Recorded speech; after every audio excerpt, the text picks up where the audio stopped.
Hi. So the next topic that I want to discuss is dynamic programming. ठीक है.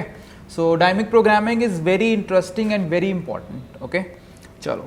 तो dynamic programming समझने के लिए let's go back to the example of Fibonacci numbers. ठीक है.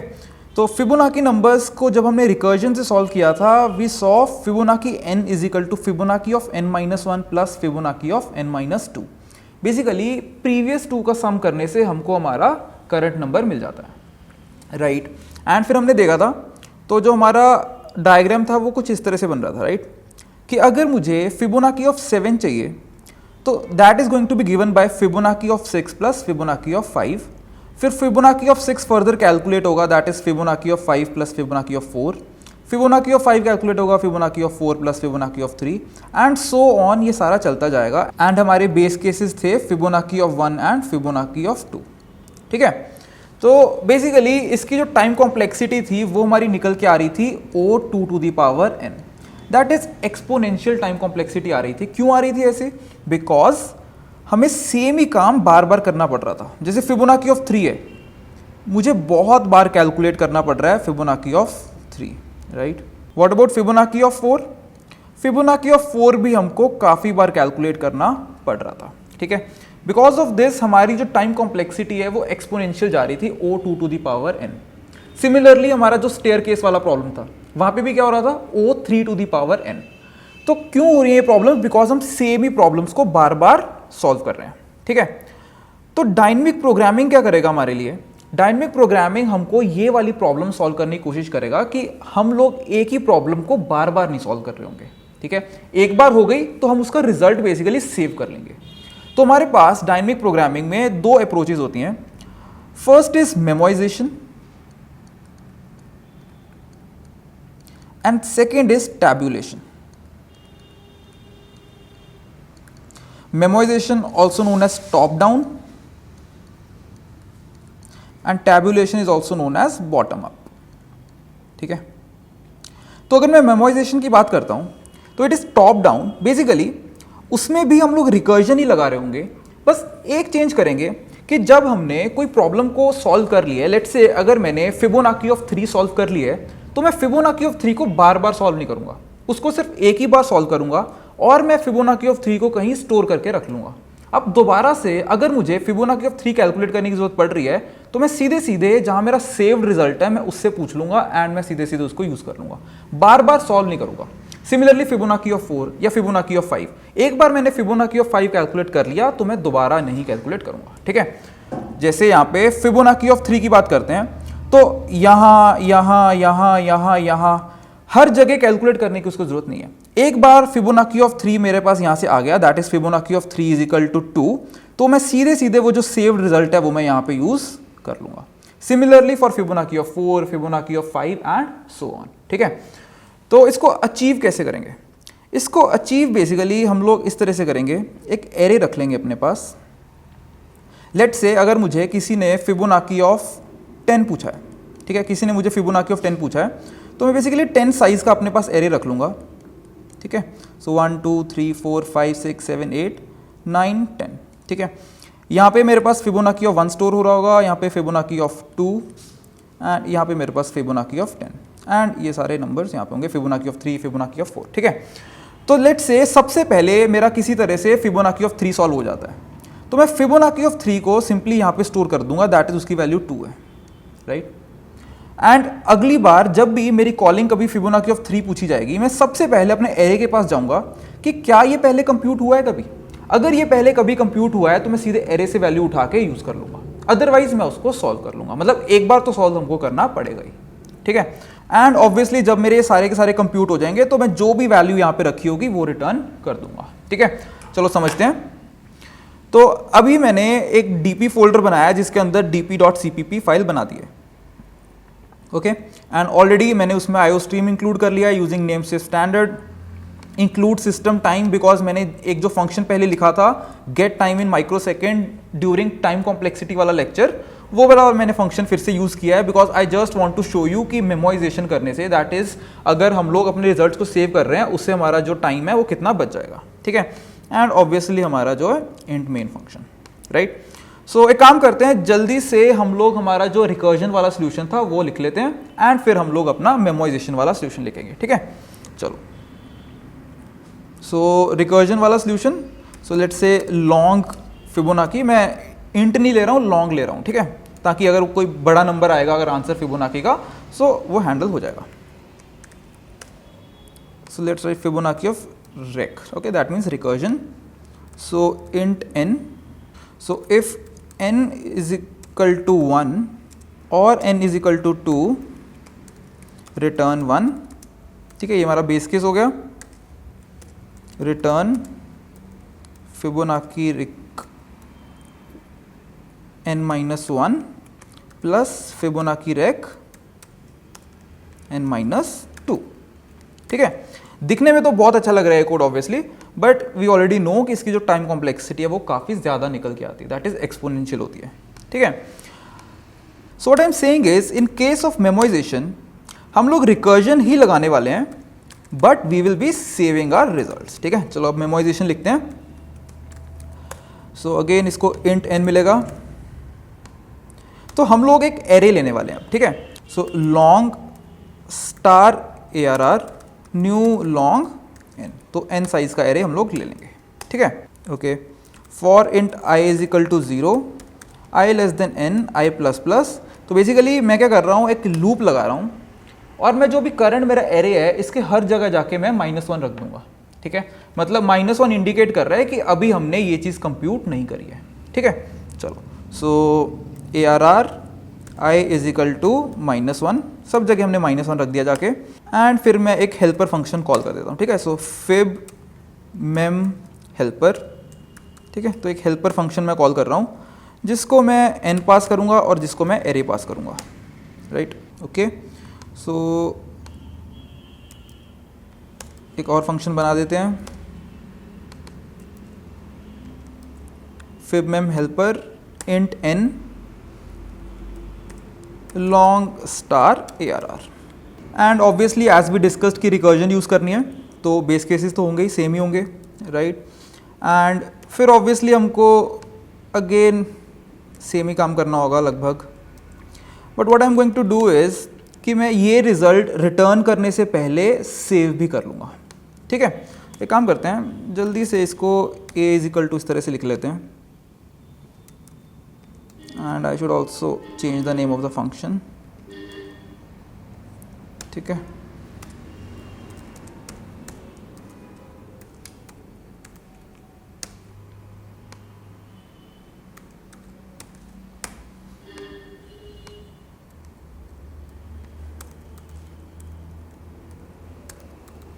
ठीक है, तो ज़्यादा कुछ चेंज नहीं किया है, बस मैंने क्या किया कि A में पहले वाला पार्ट स्टोर कर लिया और B में मैंने सेकंड वाला पार्ट स्टोर कर दिया और फिर रिटर्न A प्लस B लिख लिया।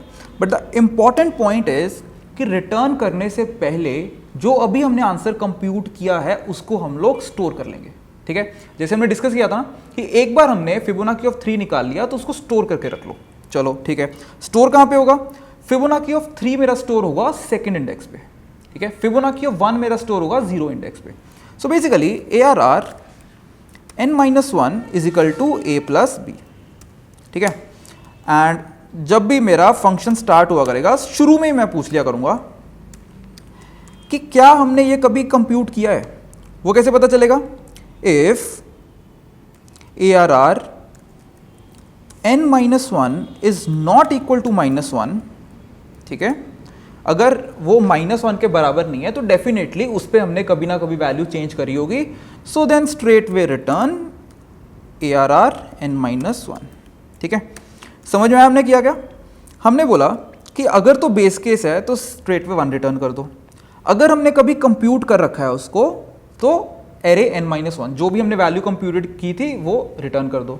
अगर कभी कंप्यूट नहीं किया है तो यार पहली बार तो करना ही पड़ेगा, तो उसको कंप्यूट कर लो और उसको स्टोर करके रख दो। स्टोर क्यों करके रख दो?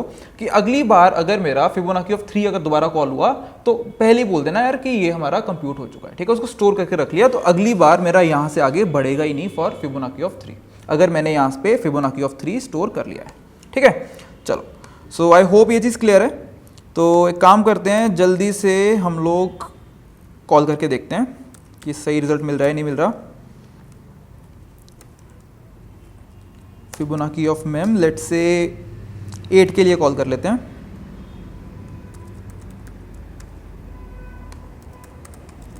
ओके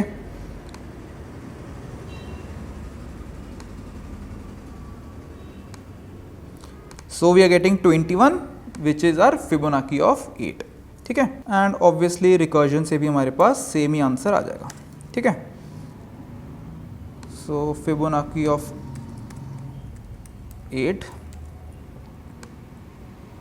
सो दोनों केसेस में 21 आ रहा है ऑब्वियसली। ठीक है, बट द थिंग इज कि हमको टाइम चेक करना है कि टाइम कितना लगता है दोनों केसेस में। So long start is equal to get time in microsecond. ठीक है, similarly long and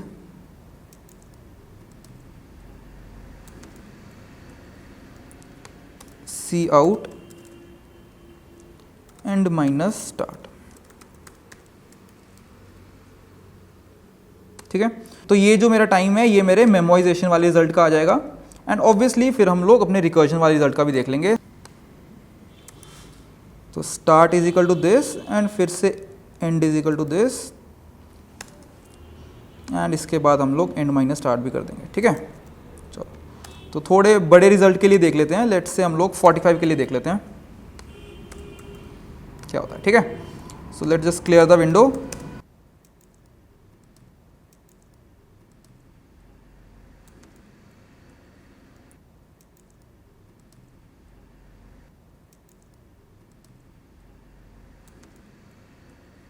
so basically memorisation का रिजल्ट तो मेरे पास सिर्फ 41 माइक्रो सेकेंड्स में आ गया था, लेकिन for recursion it took more than 7 seconds. ठीक है, तो माइक्रो सेकेंड्स है ये, विच मीन्स कि मोर देन 7 सेकेंड्स। ठीक है, सो आई होप ये चीज़ क्लियर है। तो बेसिकली जो हमारा मेमोराइजेशन वाला रिजल्ट है वो काफ़ी ज़्यादा फास्ट है। ठीक है, उसकी टाइम कॉम्प्लेक्सिटी क्या होगी? उसकी टाइम कॉम्प्लेक्सिटी ON होगी, और जो हमारा रिकर्जन वाला था उसकी एक्सपोनेंशियल थी O2 to the power n। ठीक है, अब हमारी मेमोराइजेशन में लीनियर क्यों है, ON क्यों है? बिकॉज ऑब्वियसली एक रिजल्ट एक ही बार कंप्यूट हो रहा है। ठीक है, so that's why it is ON। Okay, and the second technique I was talking about is tabulation. Right, tabulation. Tabulation क्या होता है? Bottom up. बेसिकली मेमोराइजेशन में क्या कर रहे थे हम लोग? टॉप से नीचे जा रहे थे, राइट, रिकर्जन कॉल कर रहे थे। इसमें क्या होगा? इसमें फिर से हम लोग एक एरे लेंगे, but this time what we are going to do is कि जो हमारे बेस केसेस हैं दैट इज 1 and 1 वो हम ऑलरेडी यहाँ पे प्लेस कर देंगे। ठीक है, एंड फिर हम लोग उसके बाद फिबोनाची ऑफ 3 कैलकुलेट करेंगे और फिर रिजल्ट यहाँ पे सेव कर देंगे। फिर फिबोनाची ऑफ 4 कैलकुलेट करेंगे और यहाँ पे सेव कर देंगे, दैट इज 3। फिर यहाँ पे 5 कैलकुलेट होगा, फिर यहाँ पे 8 कैलकुलेट होगा, फिर 13, फिर 21, right, then 34 and then finally 55, and मेरा जो फिबोनाची ऑफ 10 है वो यहाँ से रिटर्न हो जाएगा। तो बेसिकली हम क्या कर रहे हैं, हमारी जो स्मॉलेस्ट प्रॉब्लम है फिबोनाची ऑफ 1, 2, 3, 4, 5, 6 हम लोग इस तरह से सॉल्व करते जा रहे हैं। राइट, मेमोराइजेशन में क्या करते थे हम लोग? फिबोनाची ऑफ 10 से शुरू करते थे एंड फिर हम लोग धीरे धीरे नीचे आते थे, लेकिन इसमें हम लोग bottom most say that is lowest value से शुरू कर रहे हैं एंड हम लोग इंक्रीज करते जा रहे हैं यूजिंग दोज वैल्यूज। ठीक है, चलो तो अगर मुझे टैब्यूलेशन वाला काम करना है, so simply long Fibonacci let's say tab, ठीक है, इंट n, एक एरे बनाएंगे, उस एरे में हमारे बेस केसेस को डाल देंगे। Array 0 is equal to 1 and array 1 is equal to 1। ठीक है, अब एरे के ऊपर लूप लगाएंगे, बट ऑब्वियसली जो मेरा लूप है वो मेरा i इज इक्वल टू 2 से स्टार्ट होगा। ठीक है, बिकॉज 0 और 1 में तो हमने ऑलरेडी वैल्यू डाल दी है।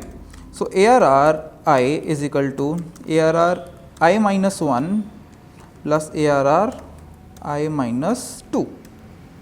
ठीक है, and straight way return ARR n minus 1। ठीक है, सो इतना करने से मेरा फिबोनाची ऑफ टैब्यूलेशन भी चल जाएगा। तो एक काम करते हैं, इसको जल्दी से कॉपी करते हैं और इसको बीच में प्लेस कर देते हैं। तो पहले मेरे पास मेमोराइजेशन का रिजल्ट आएगा, फिर टैब्यूलेशन का, फिर रिकर्जन का। ठीक है, सो यहाँ पे Fibonacci tab. So let's quickly run it. पहले क्लियर कर लेते हैं विंडो को।